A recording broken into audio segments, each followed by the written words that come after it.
तो sir, new hair stylist सबसे common गलतियां क्या करते हैं और उससे कैसे वो बच सकते हैं?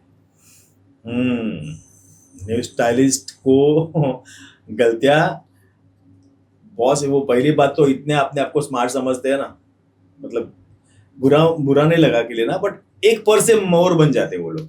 एक पर से मोर समझते हो? मोर को कितने पंख होते हैं?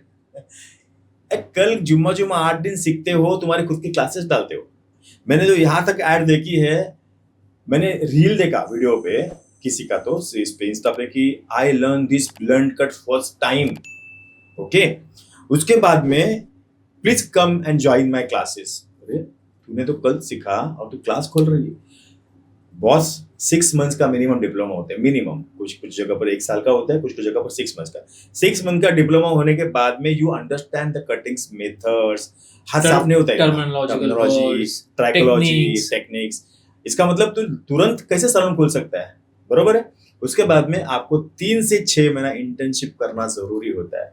आफ्टर 1 ईयर आप एक आहिस्ता आहिस्ता आपको वो रूप मिल रहा है कि ये सभी मुझे समझ में आ रहा है। फिर 1-2 साल काम करो, कम से कम ऐसे 1-2 साल मिनिमम। उसके बाद में खुद के दुकान का सोचो, बरोबर। अच्छा, आपको सैलून में जॉब करना है, 6 महीना हुआ नहीं, आप बोलते हैं कि मुझे 40,000 पगार चाहिए। भाई तूने डिप्लोमा लिया है, अभी तुम्हारा एक्सपीरियंस भी नहीं है। तूने एक क्लाइंट को 25, मतलब मैं ऐसा समझता हूँ कि अगर फॉर्म आप सीखते हो, 25 बार करो and then open your salon. Otherwise मतलब नहीं कुछ। हेयर कलर 25 बार करो, 25 का कम से कम 7 बार तो करो यार। तुमने एक बार, हाँ मैंने हाईलाइट एक बार किया है, और सैलून में जाके बोलते हो मुझे 25, 40, 50,000 सैलरी चाहिए। और फिर कोई कोई जो जिनको जरूरत होती है वो रख भी देते हैं ब्रांड के, किसके पास सीखा है उसके पास, ओके आ जा। उसके बाद में ये ऐसा दिखाते जैसे आई एम द बॉस। उनको झाड़ू नहीं मारना है, उनको साफ सफाई, ये मेरा I am attitude artist. Problem. Attitude सबसे खतरनाक वही होता है जब पीछे करने वाला आपको एटीट्यूड। कुछ भी नहीं आता है फिर भी अगर आप अपने आप को स्मार्ट समझोगे तो नहीं होगा बॉस। तो मेरी उनको रिक्वेस्ट है कि पहले आप अच्छे से सीखो, सीखने के बाद में समझो, समझे के बाद में थोड़ा सा एक्सपीरियंस लो, इंटर्नशिप लो। थोड़ी ना लोगों की थोड़ी सी बातें सुननी भी चाहिए। कभी कभी देखो, आज भी हम काम करने के समय पे कभी कभी, पहले की बात तो ऐसी होती कि नाराज होते थे लोग, यार ये क्या क्या यार, यहाँ से मुझे ऐसा नहीं चाहिए था। और हम लोग तो हमारे बोलते हैं मूड में या कुछ पता नहीं और कुछ फ्लो कर रहे में हैं, एकदम फ्लो में जाते हैं और कुछ उल्टा करते फुल्टा रहते करते हैं। काम। फिर पता चलता है कि ओ शिट यार। मतलब सिंपल सी बात मैं कहूँ ना, तो मैंने आगे से होल्ड किया हॉरिजॉन्टल और मैंने बालों को रख दिया, तो बाल पूरे वन लेंथ में आ गए, राइट। अरे यार इनको वन लेन नहीं चाहिए था, मतलब ये पूरा ऐसा बेकार लग रहा है। तो क्या मैं उसको डायगोनल काटता था तो एक लंबा थोड़ा छोटा तो लेयर जैसे, हाँ यार, तो मैंने ऐसा क्यों नहीं किया। अभी वो बाल, अरे वाह, वो भी क्या था वहां पर, ये भौरा समझते हो ना, काउलिक्स था। उस काउलिक्स को मैंने लिया, अभी तो बाल ऊपर जा रहे। कॉमन सेंस था, मैंने इस्तेमाल नहीं किया। वो बच्चे जो है इतने जल्दी तैयार हो सकते हैं, फिर वो मार खाते हैं। फिर कभी कभी उसमें दो चीज होती है, एक तो बेचारा अंडर एस्टिमेट हो जाता है और उसका कॉन्फिडेंस लो हो जाता है, और एक होता है वो ओवर कॉन्फिडेंस हो ओवर जाता है। कॉन्फिडेंट हो जाता है। इसलिए सारे लोगों को मैं ये बोलूंगा कि पहले सीखो, एक्सपीरियंस लो and then go to the salon. Unnecessary उड़ो मत, प्रॉब्लम होने वाला है आगे जाके आपको। या तो आगे बहुत जाओगे या तो बहुत ज्यादा पीछे, मतलब डिप्रेशन में जाते हैं बॉस लोग, ये काम मेरा नहीं है, ऐसे सलून को लगता है। तो जितना मैं समझता हूँ कि अगर इन सबको अगर मैं एक वर्ड में अगर कहूँ तो वो है प्रैक्टिस। प्रैक्टिस करना बहुत ज़रूरी है, पहले प्रॉपर अपने आप को practice make man man perfect. Perfect. तो सर, आपने अपना सैलून, एकेडमी और यस। खुद का एक product line, that is skin amour, या ये सब आपने किस तरीके से शुरुआत की? इसकी जर्नी कैसे रही?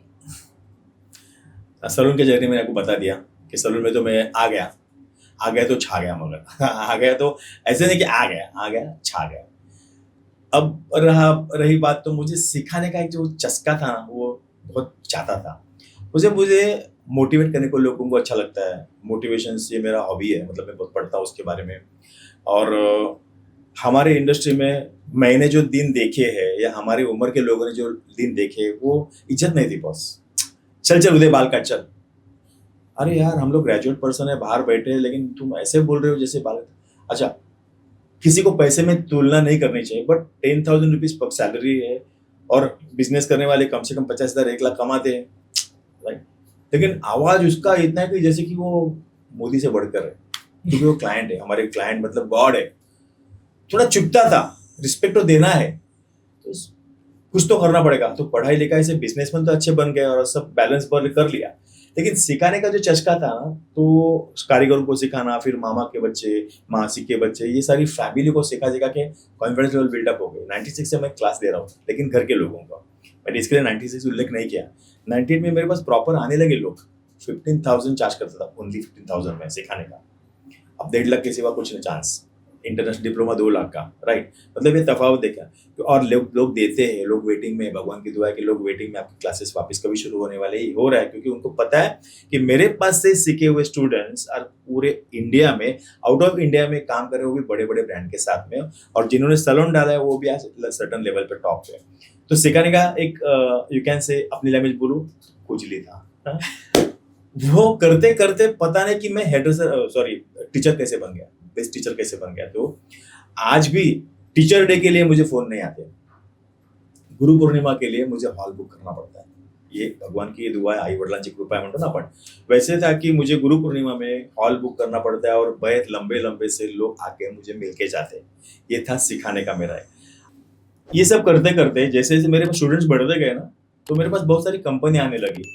मुझे आज भी याद है, इंदौर में मैं था और मैं लंदन से जाके आया था, मैं कटिंग कर रहा था, तो मेरी सिस्टर तो say I am not cutting the hair, I am playing with the hair, you know. मैं खेल रहा हूँ, तो एक लेडी आई, मुझे बताया कि आप मेरी कंपनी का नाम बताओगे। मैं कंपनी का नाम नहीं बोलूंगा, आप बताना कि ये सीजर उस कंपनी के, मैं आपको पीछे से सवाल मेरा कोई ना कोई कंपनी वाला पूछेगा। बोला भाई तू मुझे बोल रही है, आप मुझे बोल रहे हो, मुझे क्या मिलेगा? अगर मुझे कुछ अच्छा अमाउंट मिलेगा और आपकी कंपनी का प्रोडक्ट अगर अच्छा होगा तो ही मैं नाम लूंगा, तो मुझे पहले इस्तेमाल करने को दो। तो एक हेयर कट मैंने उससे पहले किया, मुझे उनका शार्पनेस अच्छा लगा।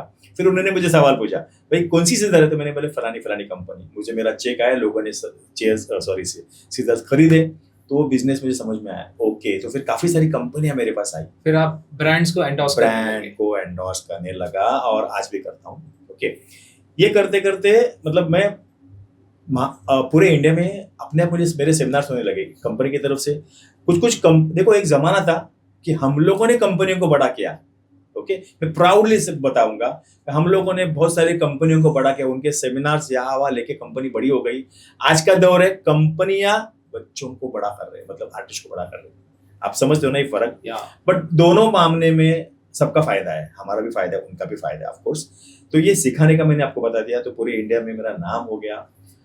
94 में हर्षदा और मैं, my wife, my better half, हम लोगों ने क्या किया, उसका कॉस्मेटोलॉजी का कोर्स हो गया था, मेरा हेयर का डिप्लोमा सब कर रहे थे, उसका ब्यूटी का डिप्लोमा। तो हम लोगों ने एक प्रोडक्ट निकाला, शैम्पू और कंडीशनर और क्रीम्स वगैरह निकाल दिए। अब नाम क्या रखने का था, तो हमको नाम समझ में नहीं आता, हम लोगों ने नाम रखा नॉनसेंस हर्बल प्रोडक्ट। ओके, अभी नॉनसेंस क्या था, मेरे पिताजी का नाम नामदेव, तो नामदेव के सन्स, तो वो इतना ब्रांड फेमस हो गया। मैं जगह जगह पर, मतलब आपको पता होगा कि दिवाली में देखो एक ये होता है, क्या उसको एग्जीबिशंस होते हैं, तो विले पार्ले से लेके दादर तक, मुंबई के बाहर हम लोग एग्जीबिशन देने लगे हर्षदा प्रोडक्ट बनाने की। And I was a sales officer, तो मैं बेचना काम, तो मतलब मट्टी भी बेचूं मैं, मेरे साथ में मेरी टीम, हम लोग वो करते गए। फिर भगवान की दुआ से सैलून में भी बहुत ग्रोथ हो गया, एकेडमी में बहुत ग्रोथ हो गया, और इंडस्ट्री के लिए हम लोग को बताया कि आपको मुंबई के बाहर इंडस्ट्री डालना पड़ेगा। फिर 95 में हमारे अथर्व सर आ गए। अब क्या हो गया कि थोड़ा प्रोडक्शन हमारा बंद हो गया, बट वो जो था ना कि हमारी प्रोडक्ट कंपनी चल रही थी, फिर से चालू किया। 2017 से वापस से हम लोगों ने कंपनी रिस्टार्ट कर दी, इसका नाम रख दिया हम लोगों ने अभी स्किन अमोर बाय उदय टक्के, क्योंकि तब तक मेरी पहचान हो गई थी और ब्रांड से पहचान हो जाता है। तो उदय टक्के का नाम से 2 लोग है, उदय टक्के का प्रोडक्ट है, ओके फाइन रख दो, देखते, हाँ ठीक है। दूसरा, अच्छा उदय टक्के जी के प्रोडक्ट है, नहीं वो तो आप पहले आ जाओ। तो मैं उनको पसंद किया और उनके साथ में जाने लगा, राइट। आज भगवान की दुआ से इतना एक्सपीरियंस है, तो मेरे खुद के प्रोडक्ट भी महाराष्ट्र में और महाराष्ट्र के बाहर अच्छे चल रहे हैं, जिसमें हेयर के प्रोडक्ट है, स्किन के प्रोडक्ट है। तो ऐसा करते करते एक ही जगह पर एक ही आदमी, with my team, with my better half, my बेटा और मेरी टीम के साथ में, देखो यू टक्केज मेरा नाम है, उदय टक्के मेरा नाम है, बट जो कंपनी का नाम है यू टक्केज, तो यू एंड टक्के, बट एस है ना, वो मेरी टीम है, without team you can not, you know. तो ये इस तरह से हम फैलते गए और अभी थोड़ा फैलना बाकी है। कुछ नए सैंपल्स ला रहा हूँ, बड़े बड़े कंपनियों में दे रहा हूँ, पास हो गया तो और अच्छा हो जाएगा। बस यही हमारा कारवा है, ऐसा है। तो सर, जब आप किसी क्रिएटिव चीज में जब आप ब्लॉक हो जाते हो हम्म। तो आप खुद वापस अपने आप को कैसे सेल्फ इंस्पायर करते हो? मुझे पहले बताओ सवाल लाते कहाँ से हो इतना? पता है ये लोग ऐसे बोलते हैं कि हमें कुछ प्रॉब्लम्स आ गया तो मुझे हक करके निकल जाते हैं। Seriously I am telling you, लोग आते हैं मुझे हक करते हैं, मेरे स्टूडेंट्स मुझे हक करके निकल जाते हैं। जैसे बोलते हैं ना कि उनको पावर मिलती है, उनको इंस्पिरेशन मिलता है, ब्ला ब्ला ब्ला। पर हमारा प्रॉब्लम क्या है, हमें ढूंढना पड़ता है। एक जमाना था हम लोग सीडी देखते थे, हाँ? मतलब जैसे मैं टोनियन गाय से आया, सिंगापुर से, मकाऊ से आया, तो सीरीज क्या चलती थी उस पे हम लोग। अभी तो सब जमाना निकल गया, अभी तो सोशल मीडिया पे किसको फॉलो करना है कोई भी समझता नहीं। But very frankly, my wife and Atharva, मेरा बेटा अथर्व का पढ़ाई बहुत ज्यादा स्ट्रांग है, टचवुड, और हर्षदा का जीके और उसका पढ़ाई भी सॉलिड स्ट्रांग है। तो जब भी मैं स्टक हो जाता हूँ, मुझे कुछ क्रिएटिविटी करनी होती है, आप उनसे इंस्पिरेशन ले? यस, मैं अथर्व को पूछता हूँ। अथर्व थोड़ा उड़ता उड़ता जवाब देता है, वो बेटा है ना जरा सा, हाँ। तो लेकिन एक है कि तू कुछ भी कर, एटीट्यूड दिखा, कुछ भी कर, मैं लेता हूँ। फिर उसको समझता है कि पप्पा लेने वाला आदमी है यार, मतलब इस पढ़ाई में लेने वाला, बाकी तो देने वाला है। मेरा एक नेचर है, पढ़ाई लो, बाकी जितना दुनिया को देना है उतना दे दो। तो मुझे समझता है उससे क्या लेने का, और कभी कभी उसको समझता है कि पापा क्या ले रहा है। परसों की बात है, उसका एक सेमिनार था एबीटीसी का, उसने काफी सारे सेमिनार्स किए, बट मैं और हरीश जी हम लोग साथ में गए थे। मैंने उसको उसे दिन रात को बोला, मैंने तेरे इतने सारे शोज देखे, इतने सारे सेमिनार्स देखे, आज का शो तेरा द बेस्ट था, because the way you talk, आपने जो लैंग्वेज इस्तेमाल की, टेक्निकल टर्मिनोलॉजी इस्तेमाल की, और जो लुक दिया, वो हैट्स ऑफ है। आज मुझे प्राउड फील हो रहा है कि तू मेरा बेटा है और इतना अच्छा काम है। तभी भी मैंने जो जो सीखे, कुछ कुछ वर्ड्स, वो मैं सिखाने के टाइम पे बच्चों को इस्तेमाल करने वाला हूँ। तो मेरा क्रिएटिविटी ब्लॉक जैसे जैसे हो जाता है, मुझे लगता है कि हर्षदा में क्या बोलना पाहिजे यार, सबके सामने मैंने क्या बोलना चाहिए। हर्षदा का एक लैंग्वेज पे कमांड रखो, यू नो, खुला बोलता हूँ, उसमें क्या है, मेरी बीवी और मेरे बच्चों ने सिखाया, और मम्मी का आशीर्वाद, डरने का नहीं।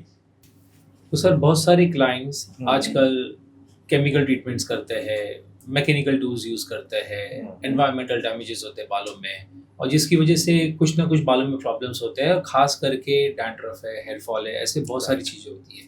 तो जब क्लाइंट्स आपके पास में ऐसी कोई प्रॉब्लम्स लेके आता है, तो आप क्या उन्हें रेमेडी सजेस्ट करते हैं? क्या आप उन्हें होम रेमेडीज़ कुछ घर पे ही इस्तेमाल करने के लिए सजेस्ट करते हैं, या फिर प्रोफेशनल रेमेडीज़ जो आप सैलून में प्रोवाइड करते हैं, क्या आपका सुझाव होता है उनके लिए? दोनों चीज होती है। सबसे पहली बात तो उनको पॉजिटिव करना। आपको पता है आज बाल गिरते हैं ना, तो जेंट्स तो क्या है, मस्त मौला रहता है, गया तो गया, हाँ तो हाँ, ना तो ना।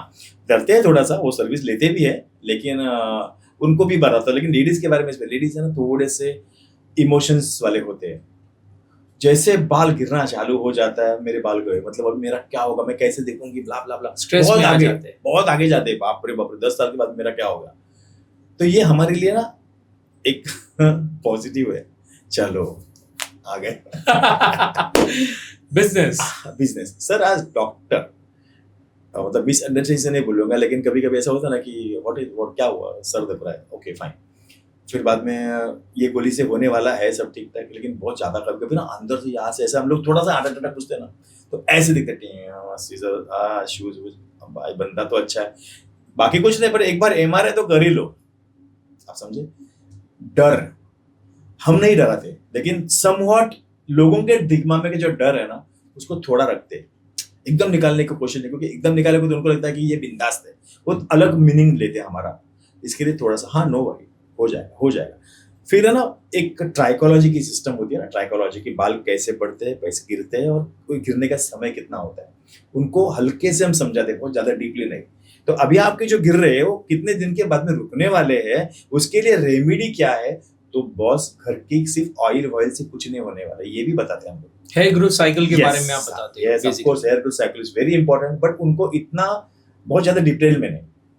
उसके बाद में हम लोग बोलते हैं कि हम जो मशीन इस्तेमाल करने वाले हैं, जो मशीनरीज और जो ऑयल या जो टॉनिक इस्तेमाल करने वाले हैं, वो स्पेशली मेड फॉर दैट, वो बालों के रूट तक जाके, रूट को जो, देखो बाल गिरने वाला गिरेगा, बट बाकी की चीजों को बहुत संभाल के पकड़ेगा, मतलब पकड़ के रखता है, वो गिरेगा नहीं वगैरह। उतना थोड़ा सा टेक्निकली, थोड़ा सा उनके लैंग्वेज में उनको समझाना पड़ता है, वो जो समझता है, अगर वो बाल गिरने का प्रॉब्लम है, तो डैंड्रफ का भी है तो भी उनकी लाइफस्टाइल समझते हैं, आप क्या करते हो, बस कभी कभी उनको लगता है कि धूप में पसीना ही नहीं आता है। अरे वो धूप में पसीना आता है, पसीना में नमक है, नमक बाल ड्राई कर रहा है, काफी सारी चीजें हैं जो उनको समझती नहीं है। फिर उन्होंने बाल क्या होने में टाइम ही नहीं मिला, मैं हफ्ते में एक ही बार वॉश करती हूँ, एक ही बार वॉश करती हूँ तो ऑयल निकल रहा है। ये उनके समझ में नहीं आता, तो उनको वो भी समझाना पड़ता है, तो एडुकेट भी करना पड़ता है, साथ ही में उनको बोलना पड़ता है कि इसके ऊपर ये लगाओ।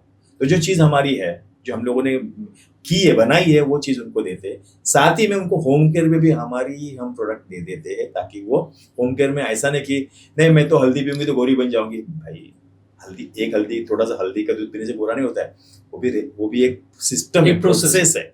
वैसा उनको सब बताने के बाद में थोड़ा सा होम रेमेडीज भी खान पान के ऊपर, डाइट के ऊपर बताते हैं। होम रेमेडीज के आजकल थोड़ा खान पान मतलब डाइट, कि आप अभी ये आपका चल रहा है तो प्लीज आप ये डाइट करो।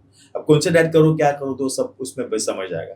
मशीनरीज हम इस्तेमाल करेंगे वो आपके पास नहीं आएगी। और होम केयर में हमारी ये प्रोडक्ट लो, आपके प्रॉब्लम्स 101% बंद हो गए। अगर नहीं होगा तो कंट्रोल तो कम से कम होगा ही। ऑफ कोर्स कंट्रोल होता ही होता है। और अगर आप पॉजिटिव बन गए, बातों में भी मैंने बताया था पहले भी कि आप कैसे बातें करते हो, उस बातों से उन पे प्रभाव हो रहा है कि वो निग्लेक्ट कर रहे हैं। हाँ चल बोल, तो मुझे पता है, मैंने इतने जगह ट्रीटमेंट किया है, कुछ भी नहीं होता है तो कुछ नहीं होगा। तो उनको पहला बस सोचो कि मैं ये इंजेक्शन लेने वाला हूँ और मैं बीमारी से बाहर निकलने वाला हूँ। आपका डॉक्टर, फैमिली डॉक्टर कुछ हंसते हंसते आपको अच्छा रिपेयर कर देता है, आपको अच्छा कर देता है। और दूसरा स्पेशलिस्ट 2 इंजेक्शन दे के भी आप उठ नहीं रहे हो, तो वो एक दिमाग का जो ब्लॉकेज है, सोच है, उसको निकालने के हेयर ड्रेसर जैसा दूसरा कोई आदमी है ही नहीं। क्या बोलता हूँ, यस। तो सर जो लोग पतले बाल लेके आते हैं, यस, जिन्हें वॉल्यूम की जरूरत है और बहुत ही यंग एज में अगर आप देखेंगे तो बालों की क्वालिटी काफी फाइन हो जाती है, Right. और शादी भी नहीं हुई है तो वो हमेशा स्ट्रेस में बहुत रहते हैं। Right. तो ऐसे लोगों के लिए आप क्या सुझाव देते हैं? 2 सुझाव हैं। एक, जैसे गीता में बोला है कि जे बदलता है शक्य है, जो बदल सकते हो उसको बदली कर दो, वरना जैसे है वैसे ही रहो। राइट। अब उसमें क्या आता है कि एज के हिसाब से किसी किसी को वो लोग पसंद आता है, बट जो टेंस में है कि नहीं मुझे आई हैव टू चेंज, तो उनको मैं सबसे पहले ना फ्रैंकली स्पीकिंग ऑपरेशन के बारे में बताता हूँ कि हेयर ट्रांसप्लांट क्या होता है, ट्रांसप्लांट से आपको कैसे फर्क पड़ सकता है, वो सारा कुछ बताता हूँ। बट किसी के मन में ऐसा होता है कि नहीं ट्रांसप्लांट मतलब ऑपरेशन मतलब खून, मुझे उसमें जाना ही नहीं है। तो हम लोग उनको ना हेयर पैच के बारे में बताते हैं, हेयर टॉपर्स है, हेयर पैचेस है, हेयर बॉन्डिंग है, ये सारी चीजें हैं वो भी बताते हैं कैसे लगेगा, कितना नेचुरल लगेगा। उससे भी नहीं तो ट्रीटमेंट पे आ जाते हैं, राइट। अगर उसमें भी अगर स्कैंटी है, नहीं मुझे मेरे स्कैंटी बालों को कुछ कर दो, तो आज टेक्सचराइजिंग टेक्निक में इतनी सारी टेक्निक्स है जिसमें हम लोग ट्विस्टिंग टेक्निक भी करते हैं।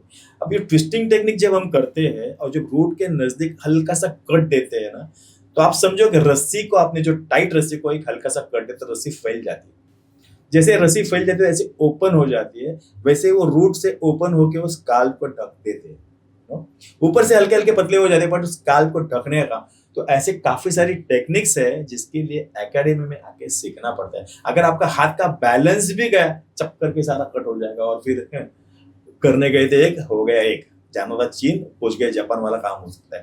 तो इसलिए कुछ टेक्निक्स है जिससे हम उनके सर पर बालों का ग्रोथ दे सकते हैं। फिर प्रोडक्ट है, शैम्पू कंडीशनिंग है जो हमारा हेयर ग्रोथ अच्छा करता है, जो हमारे हेयर का टेक्सचर है वो चेंज करता है, इवन डायमीटर को थोड़ा सा फुलाने का काम करता है। काफी सारे प्रोडक्ट, एवरीथिंग, सारा आंसर्स भगवान की दुआ से हमारे सैलून में मिलता है। तो अगर कोई यंग हेयर स्टाइलिस्ट अपना कैरियर की शुरुआत अगर कर रहा हो, तो आप उन्हें क्या एक पीस ऑफ एडवाइस देना चाहेंगे? मैं सबसे पहले ना उनको एक लैंग्वेज क्या देता हूँ पता है, मतलब आपको एक सेंटेंस में तो ऐसा कुछ नहीं चाहिए ना, ऐसा कुछ एक सेंटेंस में चाहिए क्योंकि हेयर ड्रेसर बनने के लिए कुछ रूल्स है बॉस। एक तो आप बहुत देर तक काम करने वाला इंसान चाहिए, आपके पास बहुत ज्यादा पढ़ाई होनी चाहिए। आप ग्रेजुएट हो, डबल ग्रेजुएट हो, डॉक्टर, इंजीनियर, ओके फाइन, पर आपको इस हेयर में क्या पढ़ाई है, तो आपकी बहुत ज्यादा पढ़ाई होनी चाहिए। बहुत देर तक काम मैंने इसलिए बोला, ये हेयर ड्रेसिंग का काम है ना, ऐसा नहीं कि 8 घंटे वाला काम है। शाम के टाइम पे भी अगर क्लाइंट आते हैं, कभी कभी बहुत ज्यादा क्लाइंट्स होते हैं, तो आपकी पावर मतलब आपका स्टैमिना अच्छा होना चाहिए। तीसरी बात मैं हमेशा ये बोलता हूँ कि आप है ना एक होशियार व्यापारी होने चाहिए। होशियार व्यापारी इसलिए कि बिजनेसमैन बनना है ना, हेयर ड्रेसर नहीं बनना है। तो हेयर ड्रेसर को बिजनेसमैन बनना बहुत जरूरी है। तो आपके अंदर वो एक, हम लोग होशियार व्यापारी को इंग्लिश में बोलते हैं ना कि एक माल बेचने वाला क्या है उनको पता नहीं होता, सलून में एक्सपर्ट सेल्समैन। एक्सपर्ट सेल्समैन चाहिए। साथ ही में आप जो भी काम करोगे खाली गधा मेहनत वाला नहीं, मतलब मेहनत कर रहे हो पढ़ाई है, बट आपका जो सीजर बोलेगी, सीजर जो चलेगी वो एक आर्टिस्ट के हिसाब से चलनी चाहिए। लास्ट में आप एक स्टूडेंट होने चाहिए लाइफ लॉन्ग। अगर आप स्टूडेंट नहीं हो तो आप अच्छा बिजनेसमैन भी नहीं बन सकते हो, आप अच्छा आर्टिस्ट भी नहीं बन सकते हो। तो ये बच्चों को मैं पहला लेसन देता हूँ। तो सर जैसे शुरुआत में जब हम बात कर रहे थे, आपने एक जिक्र किया था कि आपके बाबा ने कभी, उन्होंने चाहा नहीं कि आप ये इंडस्ट्री में आए, इसीलिए आपने सेल्स में कई साल आपने काम किया। राइट। तो क्या आप भी चाहते थे कि अथर्व ये इंडस्ट्री में आए, आपके साथ में जुड़े, या आप कुछ और चाहते थे अथर्व से? हम है ना, मैं और मेरी वाइफ, हम ऐसे फ्रीडम है कि जिसको जो करना है करो। वही सेंटेंस भाई कि बड़े क्षेत्र में छोटी कामगिरी नहीं करना है, जिस फील्ड में आना चाहते हो उसमें बादशाह बनो, उसमें आज वो काम अथर्व वगैरह। इसके लिए हम लोगों ने उसको कभी रोका नहीं, तुझे जितना पढ़ना है उतना पढ़ ले, तुझे क्या करना है, उसको इंजीनियरिंग करना था कर ले, हम लोग उसको भी ना बोला। फोटोग्राफी सीख रहा है फोटोग्राफी कर ले, उसने मुझे बोला मैं फोटोग्राफी सीखूंगा 1 साल का डिप्लोमा, लेकिन मुझे बिजनेस नहीं करना है, वो तो मेरे शौक के लिए। तो उसने जो जो बोला है हम लोगों ने किया। मुझे फॉरेन जाना है, जाओ, सीखना है सीखो, करना क्या है अभी पता नहीं, ठीक है कोई प्रॉब्लम नहीं, जब तेरा मूड आएगा तब। और ऐसा करते करते वो हेयर ड्रेसर बन गया। आज की तारीख में वो हेयर ड्रेसिंग अच्छा कर रहा है, एकेडमी में मेरा मेन ट्रेनर वो है, उसके नाम से लोग मेरे पास आ रहे हैं। फिर कंपनी का एम्बेसडर से बहुत सारे कंपनी का, और खुद का एक बोलते ना, एक बाहर जाके सबको सिखाता है, बड़े बड़े स्टाइल्स को सिखाता है। तो he is doing very well, I am happy. तो whatever is doing best होना चाहिए, बस ऐसा। और मैं सबको बोलूंगा, मेरा बेटा ही ऐसा नहीं, किसी को भी, अगर हमारे फील्ड में आते हो तो टिपिकल बार्बर या टिपिकल पार्लर वाली ब्यूटिशियन बनना जरूरी नहीं है, उससे और भी काफी कुछ है, कुछ अलग करना है बॉस। यस। तो सर आपने इंडस्ट्री को इवॉल्व होते हुए देखा है राइट। इतने सालों से। सो अगर आपको एक मौका दिया जाए कि इंडस्ट्री में एक परिवर्तन लाना है, एक बदलाव लाना है, तो कौन सी चीज रहेगी जो आप लाना चाहोगे? एक तो पढ़ाई है, मतलब आपको सबको पढ़ना ही होगा। एक्सपीरियंस से काम चलने वाले, और खाली पढ़ाई से नहीं, पढ़ाई एक्सपीरियंस लेना होगा। मतलब आपको एक अच्छा हेयर आर्टिस्ट बन के नया नया टेक्निक्स इस्तेमाल करके नए नए लुक्स क्रिएट करना है, ताकि एक इंडस्ट्री को देखने का नजरिया, और टेक्निकली फील्ड होना, और लोगों को समझाना, लोगों को पढ़ा लिखाना। मतलब कैसे कि क्लाइंट को आपको मोटिवेट करना चाहिए। ये फैशन चल रही है तो नया नया चीज उसमें आ जाता है। तो एक फॉरेन में और इंडिया में कुछ फर्क नहीं रहना चाहिए। आज फॉरेनर आके हमको सिखाते थे, आज दौर चेंज हो गया है, तो इतने लेवल तक हमको सीखना है और क्लाइंट को एजुकेट भी करना है। ये एक हो गया। दूसरी बात, जो हेयर ड्रेसर्स है या जो सैलून्स वाले होते हैं, उनको मैं बोलूंगा कि बॉस, हमारे यहाँ पर क्या है ना, पूरे भारत में उस एरिया वाइज पैसे चलते हैं। अगर आप सब्जी वालों को देखोगे ना, तो सब्जी वाला स्टेशन पे जो भाव बेचता है ना, वो भी ऊपर किधर एकदम डोंगर पे भी जाएगा ना, तो भी वही भाव से सब्जी बेचते। हमारे इधर क्या है ना, थोड़े से उल्टे फुल्टे लोग हैं, ये कम लेगा वो ज्यादा लेगा, उसके पास A+ है तो ये D वाला। 8 दोनों का ऑलमोस्ट सेम है। 8 नो डाउट ये पढ़ लिख के आते, बट उसमें कहीं ना कहीं तफावत होनी चाहिए, समानता नहीं है। कहीं पर अगर आप किसी को कम मत लो, बट अगर जो ले रहा है उसके साथ में भी चलोगे तो भी तरक्की इंडस्ट्री की ज्यादा होती है। कुछ रूल्स है, अगर आप बंद नहीं रखते हो तो कोई प्रॉब्लम नहीं, अगर कोई बंद रखते हैं तो एक चालू एक बंद, वो भी गलत है। इसलिए अभी कभी कभी है ना, गवर्नमेंट, जैसे अभी देखो आपने सुना होगा जीएसटी का, जीएसटी 18% से 5% उसके पीछे के, ये नहीं बोलेगा कि हमको सुन के ही गवर्नमेंट ने चेंज किया, लेकिन हम उसके पीछे काफी साल से लगे हुए। हमारे ग्रुप आपने अगर सुना होगा, HBF, hair and beauty federation, जिसमें जैसे महाराष्ट्र, गुजरात, राजस्थान, वैसे पूरे इंडिया से 100 एसोसिएशन साथ में काम कर रहे हैं। 100 एसोसिएशन मतलब एक एसोसिएशन में 30,000 से लेके 1 लाख के मेंबर है। ऐसे सारे लोग हमारे एक अम्ब्रेला के नीचे आ रहे हैं, साथ में काम कर रहे हैं, क्योंकि अपना अपना अम्ब्रेला लेके। कोविड की बात अगर मैं बोलूं, कोविड में जब सारे सैलून्स बंद थे, उस समय गवर्नमेंट ने हमारे, देखो सबसे पहले बंद सैलून्स हो गए, सबसे लास्ट सैलून खुले। महाराष्ट्र में 46 सुसाइड्स हो गए, खाने पीने को कुछ नहीं था, क्योंकि ये लोग मैनेज नहीं है। आज खाया आज खत्म किया, तो मैनेज ना होने की वजह से इतनी आत्महत्या हो गई, सुसाइड्स हो गए। गवर्नमेंट से हम लोगों ने डिमांड किया, तो गवर्नमेंट बोलते कि आपकी टीम कौन सी है, आपका ग्रुप कौन सा है, आपका मंडल कौन सा है। तभी हम लोगों ने सेव सैलून के माध्यम से, सेव सैलून इंडिया के माध्यम से, इट्स अ व्हाट्सएप ग्रुप, उस माध्यम से हम लोगों ने कैंपेन चलाया और अप्रोक्सीमेटली 2 लाख ईमेल गवर्नमेंट को, CM और PM को भेजे, 2 लाख ट्विटर किए। तो वो ग्रुप को जैसे देखा तो ग्रुप है, वो ग्रुप का ही मोटिवेट करके हम लोगों ने HBF किया, जहाँ पर सारे जिनको समझ में आया था कि हमको गवर्नमेंट ने कुछ नहीं किया, वो सारे हमारे साथ में आए। तो सर ऐसा कोई एक इंसिडेंट जो क्लाइंट के साथ में हुआ हो जिसने आपको ज़िंदगी में बहुत कुछ सिखाया हो, या जो आपके दिलो दिमाग में काफ़ी साल तक रहा हो? जेंट्स कट करते समय मैंने एक जेंट्स का ये कान का ऊपर का हिस्सा है ना, सीधर से काट दिया। सर आपका AC काम नहीं करता है, कितना भी कूलिंग हो, पसीना पसीना पसीना, और उसे जैसे कान से उसके ब्लड निकला, उसने आईने में देखा तो वो भी चक्कर जैसा करने लगा, उसको भी वो भी घबरा गया रहेगा। अब मुझे समझ में नहीं आ रहा कि मैं करूं क्या। ठीक है, वो टाइम पे टेक्निक्स थी जैसे कॉटन जला के लगाने का, तुरंत मैंने कॉटन जला के लगा दिया, लेकिन वो जो आज मैं इतना इजी बोल रहा हूँ, वो टाइम पे मेरे हाथ पैर हिल रहे थे। अंदर से मन ये बोल रहा था कि तू डर मत, गलती से हो गया है, तो तू अगर डरेगा तो और तेरे को डराएगा या कुछ होगा। तो उसको मैंने बहुत प्यार से समझाया कि मेरी गलती हो गई, वेरी सॉरी, डॉक्टर का खर्चा मैं करता हूँ वगैरह वगैरह। एक वो लाइफ की गलती, उसके बाद में आज तक हेयर कट करने के समय में बहुत संभल के करता हूँ, और लोगों को भी संभल के मेरा एक्सपीरियंस बताता हूँ कि बॉस इतना इजी मत समझो। लोग बोलते हैं ना उसमें क्या है, बहुत कुछ है उसमें बॉस। एक गलती आपको कहाँ से कहाँ, आपको मैं बोला था ना कि डिप्रेशन में डाल सकती है, वापिस से मैं आज आप हाथ में सिद्धर नहीं ले सकते थे। वो एक बार मैंने गलती की थी, उसमें बहुत कुछ सीखा। और लेडीज के बारे में बोलूंगा तो अच्छे खासे कमर तक के बाल थे, वो लेडी मेरे पास हेयर कट करने आई, थोड़ा ट्रिमिंग करना बोली, बोला हाँ। तो अभी ट्रिमिंग कर रहा हूँ तो मुझे सिस्टम नहीं पता है, ये मैं बात कर रहा हूँ 87 की, सिस्टम ही नहीं पता है कि पार्टिंग ब्रीडिंग कितना कैसे लेने का, इतना परफेक्शन नहीं था।